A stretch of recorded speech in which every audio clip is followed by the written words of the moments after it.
establecido.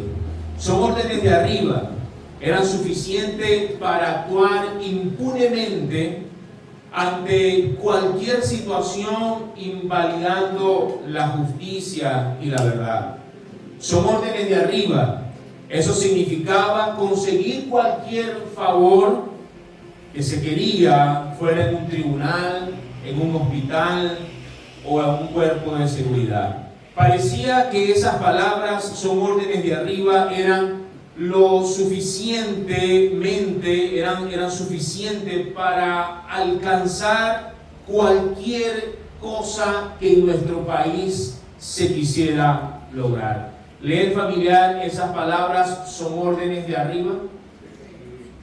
Sí, son órdenes de arriba. ¿Qué significa eso? Bueno, lo que tenemos que hacer, lo tenemos que hacer y ya. ¿Quieres encontrar algún favor en algún espacio de las instituciones públicas? Solamente vas de parte de fulano y vas a decir que son órdenes de arriba. ¿Y por qué estás haciendo tal cosa? Si eso está mal lo que estás haciendo, porque son órdenes de arriba. Y así se ha actuado muchas veces de manera incorrecta para conseguir algún favor, y esa palabra parece tener magia o poder cuando decimos lo que hacemos son órdenes de arriba, así que todo lo demás queda completamente invalidado. Pero hoy vamos a hablar de uno que vino de arriba, pero realmente de arriba, es decir, del cielo.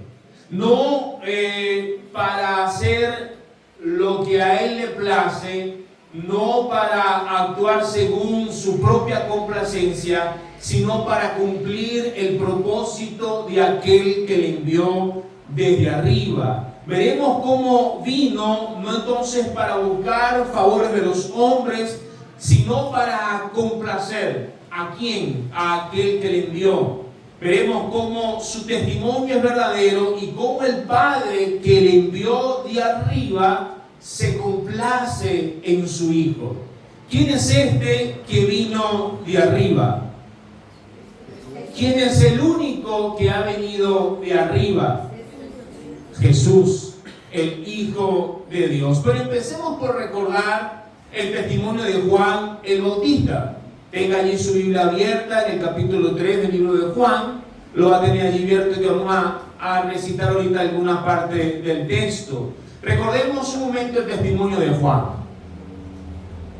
Los judíos se acercaron a Juan para decirle: ¿eres tú el que había de venir? ¿Eres tú el que estamos esperando? Y Juan, con toda claridad y con toda contundencia, dijo: yo no soy el Cristo.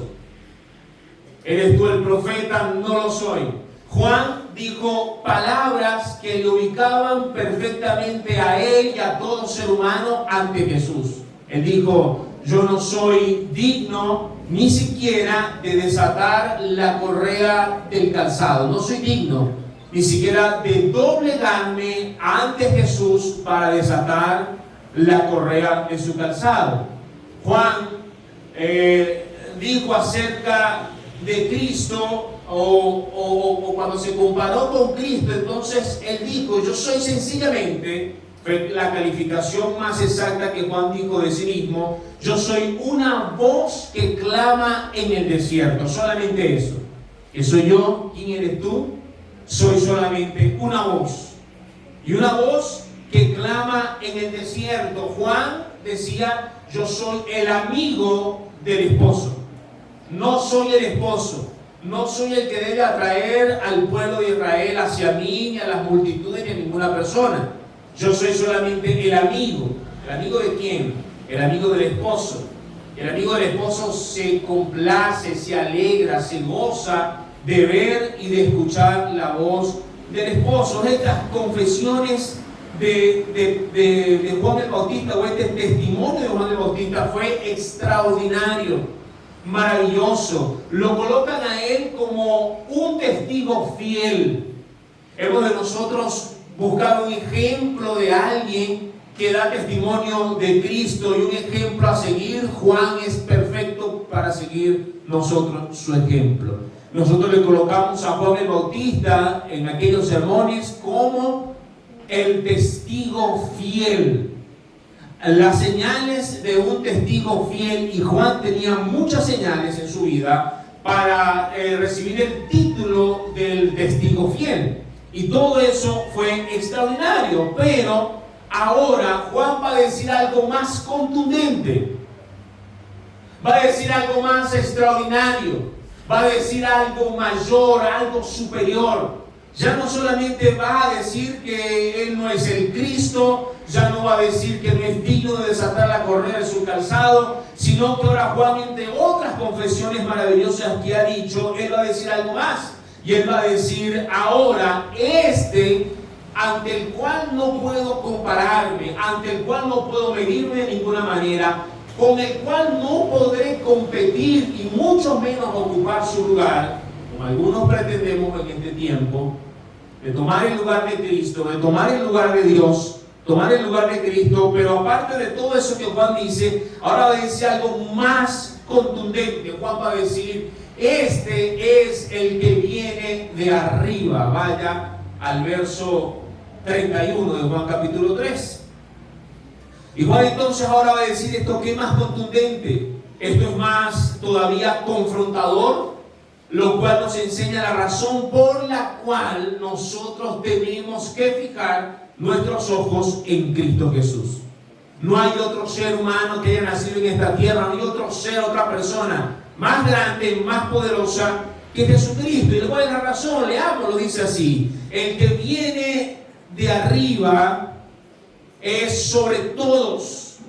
El que es de la tierra es terrenal y cosas terrenales habla.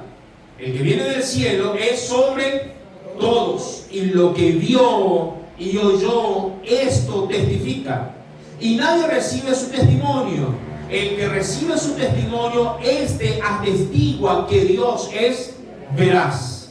Porque el que Dios envió, las palabras de Dios, pues Dios no da el Espíritu por medida. El Padre ama al Hijo y todas las cosas ha puesto en su mano. El que cree en el Hijo tiene vida eterna.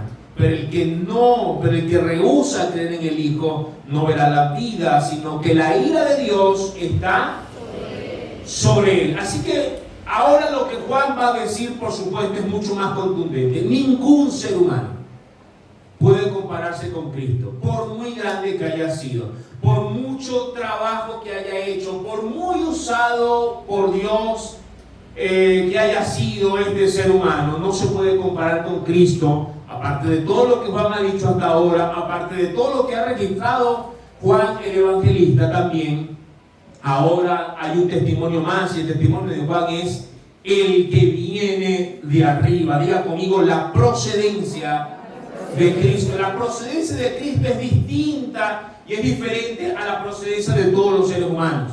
Aunque nació de mujer, como un ser humano, su procedencia es del cielo. No fue engendrado por hombre alguno, sino por la obra del Espíritu Santo. Entonces, lo primero que Juan aclara con toda certeza es la procedencia de Cristo. Cristo viene de arriba, del cielo. El que de arriba viene coloca a Cristo en una posición única, exclusiva, porque es el único que ha venido al mundo desde el cielo, desde arriba. Y esto es algo que se va a repetir en otras partes de este evangelio, de la misma escritura. Por ejemplo, Juan 8:23 dice: y les dijo, vosotros sois de abajo, yo soy de arriba.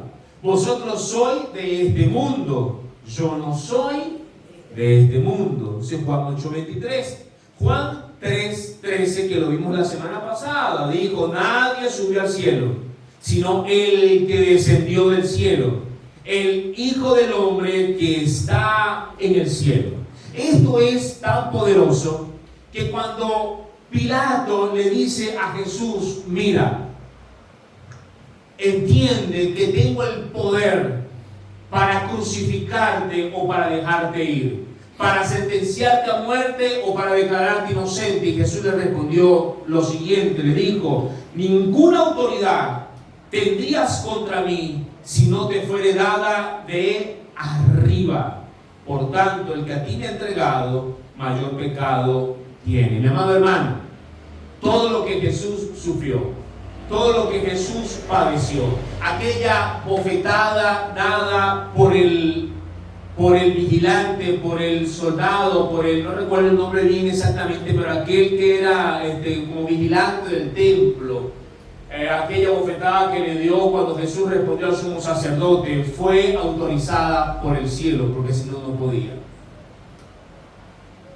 Aquellos escupitazos en el rostro de Jesús fueron autorizados desde el cielo, desde arriba. Aquella corona puesta en su cabeza, aquella flagelación, aquellos clavos que traspasaron sus manos y sus pies, todo esto que Jesús padeció en la cruz fue otorgado, fue autorizado, fue permitido de lo alto, porque si no, no podía ser tocado, no podía haber sufrido y haber pasado todo lo que pasó, porque todo lo que se hizo con Jesús fue autorizado de arriba, porque de allí Él venía. El Padre tuvo que permitirlo. Ninguna autoridad tendría sobre mí, le dijo Jesús a Pilato. ¿Por qué? Porque Él venía de arriba. Así que, a diferencia de Moisés, a diferencia de Daniel, a diferencia de David, a diferencia de Juan el Bautista, a diferencia de todos los hombres que usted puede imaginar, podemos tomar, como decía un predicador, a todos los seres humanos. Podríamos hablar de cualquiera, por muy extraordinario que sea, y ponerlos a todos juntos, sí, medirlo con Cristo, y no llegaríamos ni a un milímetro de comparación con Él. ¿Por qué razón? Porque Jesús vino ¿de dónde vino Jesús? De arriba. ¿Qué dijo el apóstol Pablo? 1 Corintios 15, 47 y 48. El primer hombre es de la tierra terrenal, ese era Adán. Y todos los que venimos de Adán somos igual terrenales. Pero el segundo, dice, el segundo hombre, que es el Señor, Dios, hombre, es del cielo. Aunque tenía un cuerpo humano, Él vino del cielo. Cual el terrenal, tales también los terrenales. Y cual celestial, tales también los celestiales. Cristo fue el único hombre que vino entonces del cielo, el que vino de arriba, y dice Juan, y es sobre todos. Sobre todos. Ahora, el que descendió del cielo fue el Hijo de Dios. Ahora, no es solamente que Jesús descendió del cielo, porque Dios pudo haber enviado un ángel. Dios pudo haber enviado a un ángel de cualquier jerarquía, a un querubín, un serafín, no sé, algún ser espiritual de poder en los cielos. Dios pudo haberlo enviado. Pero el tema es que el que descendió del cielo no es solamente el que descendió, sino quién fue el que descendió del cielo. Diga conmigo: su naturaleza. Diga conmigo: el que descendió del cielo fue el Hijo de Dios. ¿Quién fue? El Hijo de Dios. Y esa es la diferencia. El punto es que no solo vino del cielo, sino que el que vino del cielo fue el mismo Hijo de Dios. Dios no envió nada más. Dios no envió a otro ser. Dios no entregó otra cosa, sino que a su propio Hijo, para que viniera al mundo. Entonces no solamente era superior por venir del cielo, sino que era superior por quien era, por su naturaleza. Es decir, era el Hijo de Dios. Pero aparte de ser superior, por venir de arriba, Por ser quien era, hay algo más. Diga conmigo, su testimonio es superior. Jesús llegó a decir muchas veces, mira, yo no recibo testimonio de hombre. En algún momento vamos a hablar acerca del testimonio. Pero escuche algo, el testimonio de Cristo es superior al testimonio de todos nosotros. Nosotros podemos enseñar la verdad de la Escritura, nosotros podemos predicar la verdad del Evangelio. Se han levantado hombres que han sido predicadores fieles de la palabra del Señor, pero el testimonio de Cristo es superior al de todo ser humano. ¿Por qué? Porque el texto que leímos dice que Jesús dio testimonio de lo que vio y oyó. ¿Dónde? En aquella, él es testigo, él tiene un testimonio íntimo en relación al Padre. Lo que vio y oyó, eso testifica. ¿Dónde? Dice la Biblia que Jesús habita en el seno del Padre. Es el único que ha revelado lo íntimo de Dios. Nadie puede conocer a Dios como el Hijo. Nadie puede conocerlo como el Hijo. Por mucha intimidad que usted tenga, no vamos a conocer lo íntimo de Dios como lo conoce el Hijo. Así que el testimonio del Hijo no fue un testimonio aprendido, no fue un testimonio que le fue revelado, no. Fue el testimonio que vio, lo que vio y escuchó. ¿Dónde? En la íntima comunión con el Padre. Y de allí es donde Jesús viene para testificar. ¿Testificar de qué? De aquello que vio y escuchó. ¿Dónde? En la eternidad. Desde antes de todas las cosas. Desde antes de que todo existiera, ya Él había conocido, visto y escuchado el testimonio interno con el Padre, y fue entonces lo que Él trajo. Amén. Ahora bien, no solamente Cristo, su testimonio es mayor que el de todos porque habló de lo que vio y escuchó. Ahora Cristo no solamente habla de la verdad, sino que el que descendió del cielo es la verdad. Yo puedo señalarte la verdad en algún lugar. Yo puedo decirte Cristo es la verdad, pero es diferente a decir, yo puedo decir Cristo es la verdad a que yo diga yo soy la verdad. Ahora, Cristo no solamente trajo la verdad que el Padre le mostró, sino que ahora Cristo mismo, Él es la verdad que descendió del cielo. ¿Qué es Cristo? Anime el que está a su lado. Dígaselo como si usted estuviera predicando aquí conmigo en el púlpito. Dígaselo así. ¿Cómo se lo diría? Con pasión. Cristo es la verdad que descendió del cielo. A ver, Él dijo, yo soy el camino, yo soy la verdad y yo soy la vida. Hagamos una pausa entonces acá para continuar. Primero, Él es el que descendió del cielo. Segundo, no fue cualquiera el que descendió del cielo. El que descendió del cielo es el Hijo de Dios. Tercero, el que descendió del cielo trajo el testimonio que vio y escuchó, así que es un testimonio superior a cualquiera. Nosotros hemos aprendido la verdad se nos ha sido revelada a nosotros, la hemos adquirido por conocimiento, por estudio, ¿verdad que sí? Pero Él no fue así. Y lo cuarto, Él mismo es la verdad. Pero Cristo dijo algo más. Cristo es el pan que descendió del cielo. Ya no es solamente la verdad que he de creer, sino ahora es el pan que debo comer. ¿Es Cristo? El pan que debo comer. Nadie jamás dijo algo como esto. Juan 6, 32 al 35. Y Jesús le dijo, de cierto digo, no os dio Moisés el pan del cielo, mas mi Padre os da el verdadero pan del cielo. Porque el pan de Dios es aquel que descendió del cielo y da vida al mundo. Le dijeron, Señor, danos siempre este pan. Jesús les dijo: yo soy el pan de vida. El que a mí viene nunca tendrá hambre, y el que en mí cree no tendrá sed jamás. Hermano, con todo y eso, Juan el Bautista dice algo perturbador, confrontador, triste. ¿Alguna vez usted se ha sentido mal porque alguien no le escucha la verdad que usted le está predicando? ¿Se ha sentido frustrado y usted casi que está desgastado y le está hablando del evangelio y del amor de Dios y toda la cosa? Y esa persona está fastidiada de lo que usted le está diciendo.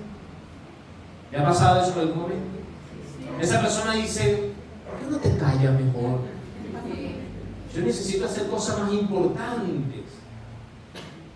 Pero imagínense, mi amado hermano, Juan dice, lamentablemente, lo que él vio y oyó testifica, y nadie recibe su testimonio.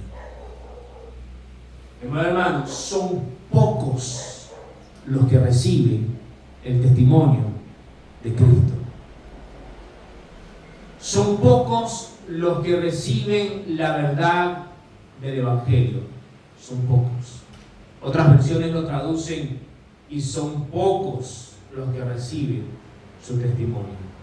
Qué lamentable que el mismo Dios del cielo, el creador de todas las cosas, vino a este mundo, reveló lo interno del Padre, la verdad que le fue mostrada, vino, habitó entre nosotros, enseñó la verdad, Él mismo era la verdad, Él mismo era el pan que descendió del cielo. Pero ¿saben algo? Nadie recibe su testimonio.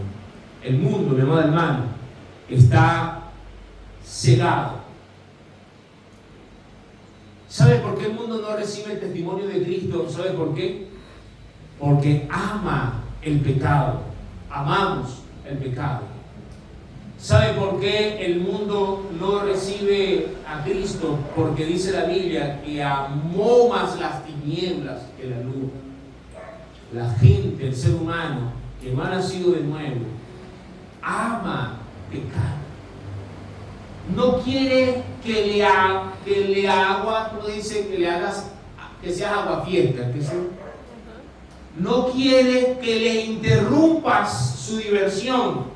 Está muy bien, se siente muy complacido de estar pecando y de estar ofendiendo a Dios.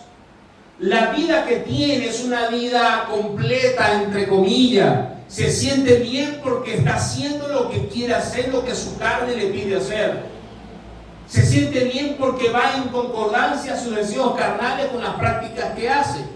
Y sabe una cosa, tu testimonio y mi testimonio le hinchaba, ¿cómo diríamos? Le incomoda, le perturba. No quiero escucharte hablar. ¿Sabe por qué?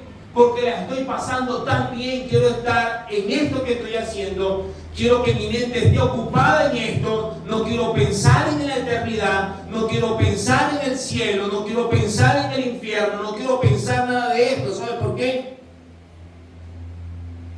Porque estoy complacido en lo que estoy haciendo. Porque amo lo que hago y no quiero dejar la vida que llevo. Hermano, la verdad del Evangelio confronta. Si nuestra predicación no incomoda, y no estoy hablando de una incomodidad innecesaria o porque usted le dio la chiriplorca o a mí y entonces me convertí en un fariseo, no me refiero al fariseísmo ni nada de eso.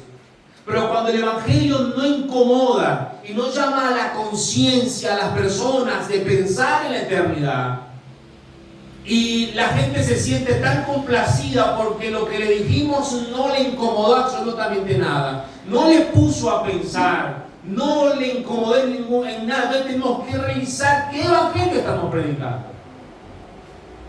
Porque la verdad es que el Evangelio incomoda. La verdad es que la luz muestra la realidad de nuestro pecado. La verdad es que el Evangelio muestra lo podrido que nosotros estamos cuando no hemos nacido de nuevo. Y sabe una cosa, por eso no se recibe el testimonio de Cristo, porque Él vino para dar testimonio de la verdad, no a complacer a ningún hombre. Yo le hago una pregunta, mi amado hermano. ¿Dios es mentiroso? Dios no es mentiroso, ¿verdad que no? Cuando alguien habla de parte de alguien, vamos a poner un ejemplo. Yo envío a mi hija a decirle algo a usted. Y mientras usted está escuchando lo que mi hija le está diciendo, usted no está creyendo nada de lo que esa persona le está diciendo. Si no le cree, ¿por qué no le cree? ¿Sabe por qué no le cree? Porque está pensando que es mentira. Cuando no creemos en Jesucristo y no creemos lo que Él ha dicho, ¿sabe qué estamos diciendo? De facto, estamos diciendo, lo que estamos diciendo es exactamente eso. Estamos diciendo, Dios es mentiroso. Que hay infierno, Dios es mentiroso. Que el que no cree en el Hijo no tiene vida eterna, que el que cree tiene vida eterna, que Dios envió a su Hijo. ¿Sabe una cosa? No creo eso. Si no creo eso, entonces lo que estoy diciendo es que Dios es mentiroso. Pero si creo lo que Dios está diciendo, o creo lo que Jesús dijo, entonces la Biblia dice que estoy atestiguando que Dios es veraz.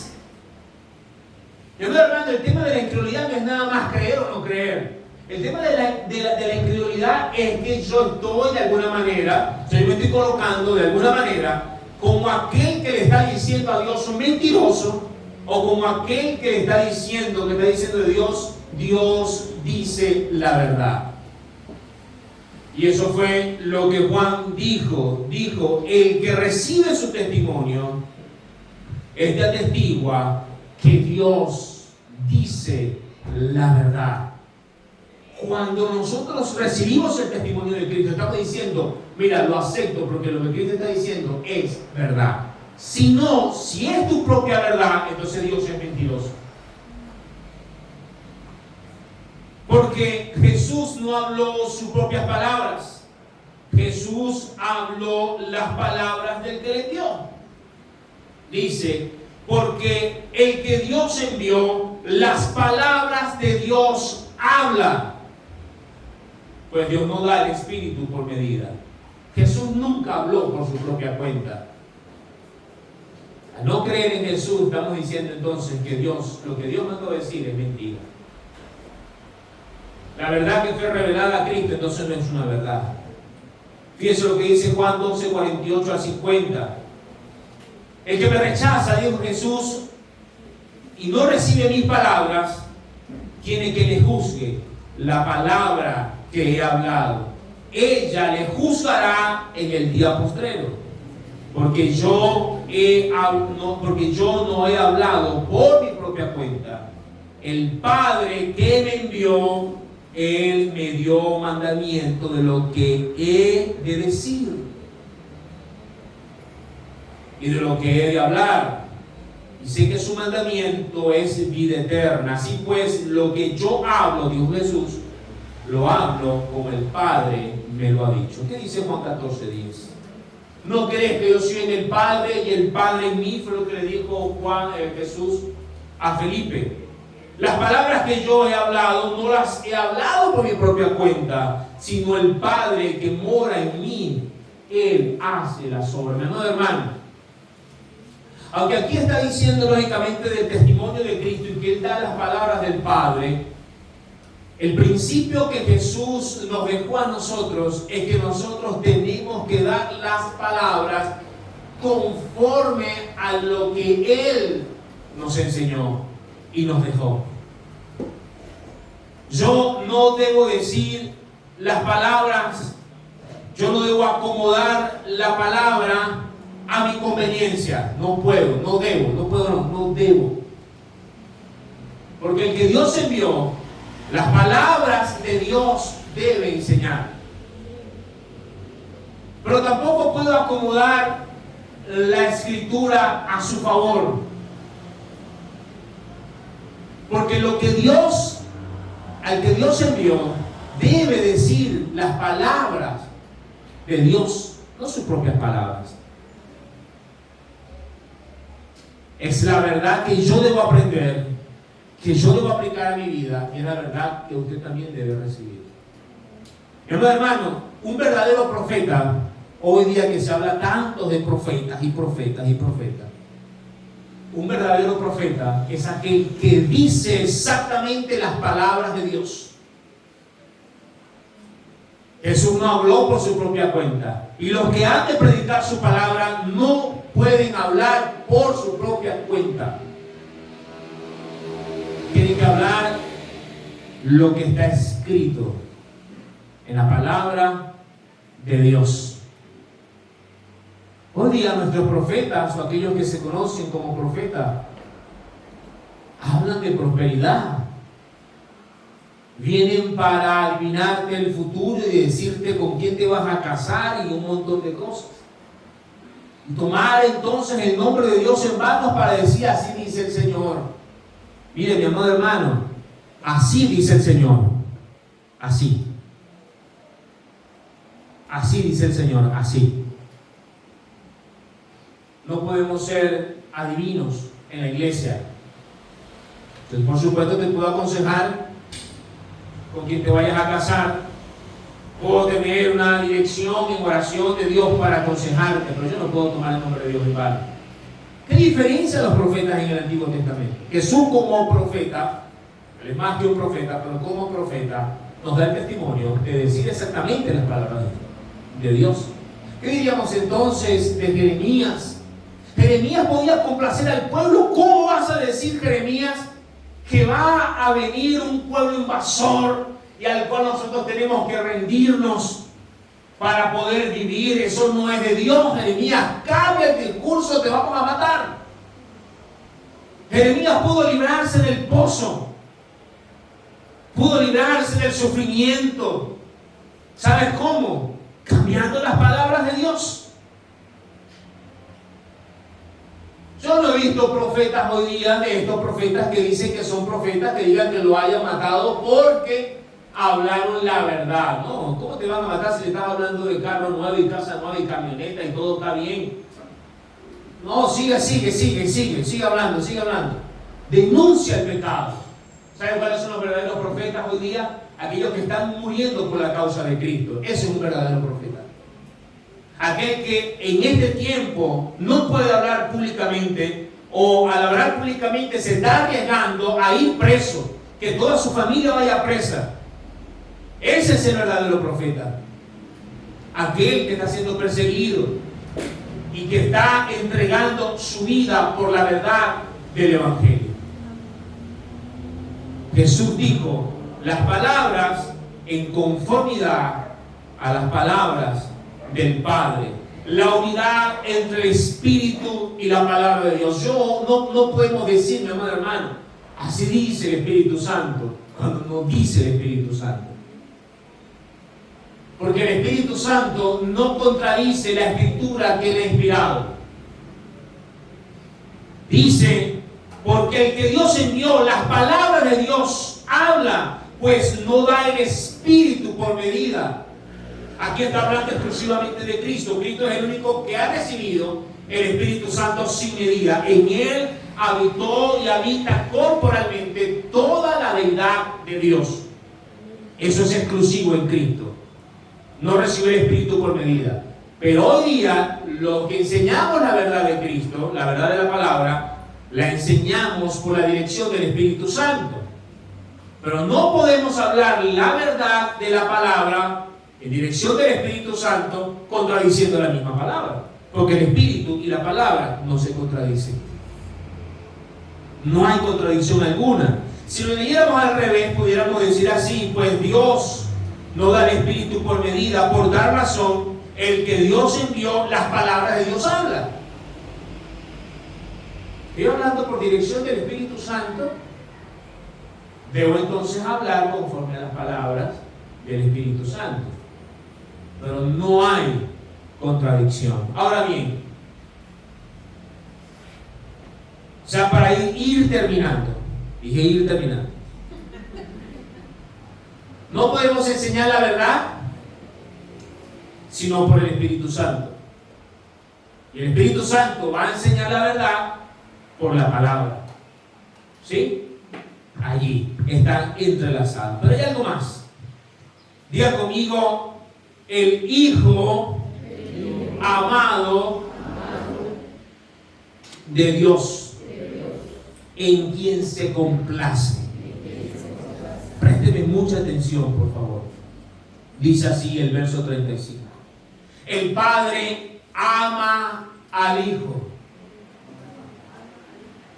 El Padre ama al Hijo y todas las cosas ha entregado en su mano.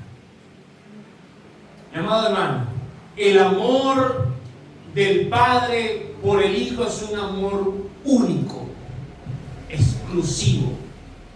Es tanto así que nosotros somos amados en el amado. Dios no te va a amar fuera de su Hijo, te ama en su Hijo. Como estamos en Cristo, entonces Dios nos ama con el amor que ama a su Hijo, pero porque estamos en Cristo. Pero el amor de Dios por el Hijo, el amor del Padre por el Hijo, es un amor exclusivo, único. Y es un amor eterno. Es un amor desde la eternidad y por la eternidad. La Biblia dice que el Padre se complace en el Hijo. Hay una complacencia, hay un amor, hay un deleite del Padre con su Hijo. El Padre ama al Hijo. Usted puede leer en su casa Proverbios capítulo 8, del 26, todo el capítulo 8, y va a notar que aunque está hablando de la sabiduría, hay un momento donde como que se encarna la sabiduría, y usted se da cuenta que ahí está hablando de algo más que de la sabiduría. Él se da cuenta de que está hablando de un ser especial. Ahí se da cuenta que está hablando de Cristo, y yo tomé algunos pasajes allí. Por ejemplo, 8:26 dice: antes de que el Señor hiciera la tierra, los campos y los primeros puñados de tierra, esta es la versión, la nueva traducción viviente. Antes de los primeros puñados de tierra, no había nada, pero había una comunión perfecta, y hay perfecta, entre el Padre, el Hijo y el Espíritu Santo, eterna, un amor eterno. Dios nunca estuvo solo, siempre estuvo con su Hijo. Dios siempre estuvo en comunión. Y antes de todo, dice, antes que hubiese algún puñado de tierra, dice, Él estaba presente. ¿Quién? El Hijo. Y cuando leía esto, tenía la imagen allí del Padre con el Hijo, gozoso, felices, alegres, mostrando todo lo que estaba haciendo, y el Hijo mismo participando en la creación de Dios. Antes de todo, dice, Él estaba presente cuando estableció los cielos, cuando trazó el horizonte sobre los océanos. Estaba ahí cuando colocó las nubes arriba, cuando estableció los manantiales en lo profundo de la tierra. Estaba ahí. Ahí estaba Cristo. Cuando puso los límites a los mares para que no se extendieran más allá de sus márgenes, y también cuando demarcó los cimientos de la tierra. Era la arquitecta a su lado. Yo era su constante deleite. ¿Quién era el constante deleite del Padre? Jesús, el Hijo. El Padre ama al Hijo. Abramos el entendimiento para que esto pueda venir a nuestro corazón. Pidamos al Espíritu Santo, muéstranos este amor del Padre con el Hijo. Dígale que está al lado: el Padre ama al Hijo. Repítaselo una vez más. Él dijo: yo era su constante deleite y me alegraba siempre en su presencia. Ahora escúcheme bien esto, mi amado hermano. Tenemos que internalizar bien esta verdad. Por favor, si tienes sueño, dése una cachetada en el nombre de Jesucristo. Cachetéese ahí. Sí, yo hago eso. Cuando la gente no me ve, me tengan dormido, me meto una cachetada. Por favor, presta atención a esto. Debemos internalizar el amor del Padre por su Hijo. No hay mayor deleite para el Padre que su Hijo unigénito. Mi amado hermano, es tanto el amor del Padre por su Hijo que todo ha entregado en sus manos. Todo. Él es el heredero de todo, del universo, de todo lo creado, de todos los seres humanos. Él es el heredero de todo, porque el Padre ha entregado todo en las manos de su Hijo y se complace. Allí vino la voz 2 veces para decir: este es mi Hijo amado, en quien tengo complacencia, a Él oír. ¿Por qué tenemos que entender esto? Mi amado hermano, ¿tú quieres ser amado por el Padre? La única forma en que el Padre ha de amarte a ti es cuando tú amas a su Hijo. Sí. Escuche. ¿Quieres ser amado por el Padre? Sí. Debes creer en su Hijo. El que en Él cree no es condenado. Vamos a leer el pasaje un momento. Dice: el que cree en el Hijo tiene vida eterna, pero el que rehúsa creer en el Hijo no verá la vida, sino que la ira de Dios estará sobre él. Escuche, por favor. Dios ama tanto a su Hijo que lo único que ha demandado de la humanidad pecadora, que le ha ofendido con solo su respirar. Nosotros solamente con respirar ya ofendemos a Dios. Pero Dios ama tanto a su Hijo que lo único que ha demandado de la humanidad, lo único para perdonarnos y darnos vida eterna, es creer en su Hijo. Ese es lo único que ha demandado. No hay otra demanda, no hay otro sacrificio, no hay nada. Es así el amor del Padre por el Hijo, que lo único que Dios te pide para amarte, para perdonarte y para darte vida eterna, lo único es: cree en el Hijo y tendrás vida eterna. Es lo único que demanda. Pero ¿sabe algo? ¿Quieres experimentar la ira de Dios sobre tu vida? Mi amado hermano, el ser amado por el Padre es una consecuencia de nuestra fe en su Hijo. Y escuchen, el Padre te ama profundamente, pero porque crees en su Hijo. Pero ¿sabe una cosa? Nada ha de desatar la ira de Dios como el rechazo a su Hijo. ¿Quieres experimentar la ira de Dios? Solamente tienes que negarte a creer en su Hijo. El que no cree en su Hijo no verá la vida, sino que la ira de Dios está sobre él en el presente. Mientras tú y yo caminábamos sin creer en Cristo, mientras tú y yo andábamos sin creer en Cristo, éramos objeto de la ira de Dios, y lo único que detuvo a Dios de no desaparecer y no consumirlo fue su Hijo, que murió por ti y por mí en la cruz del Calvario. Es lo único que detuvo la ira de Dios. Pero escúcheme, la ira de Dios ha sido satisfecha por el sacrificio de Cristo en la cruz del Calvario. Sin embargo, una vez que haya pasado los tiempos y el Hijo haya sido rechazado, entonces esa ira que ha sido apaciguada por el sacrificio de Cristo en la cruz del Calvario vendrá con toda su furia contra la humanidad. Y la humanidad ha de ser juzgada por una sola razón y por una sola cosa: ¿qué has hecho con Jesús llamado el Cristo?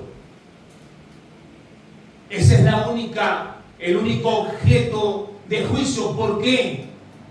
Porque el perdón completo a absoluto de nuestra maldad está en el creer en su Hijo. Así que la sentencia de Dios sobre la humanidad ha de ser entonces por el rechazo a su Hijo. Si hemos rechazado a su Hijo, ya no hay más sacrificio por nuestro pecado. Ya no hay más nada que hacer. Y la pregunta que quiero hacerte hoy, mi amado hermano, es: ¿qué harás tú? ¿Qué haré yo? ¿Qué haremos nosotros? Diga conmigo: benditos aquellos que han creído en su Hijo. Denle gloria a Dios por eso.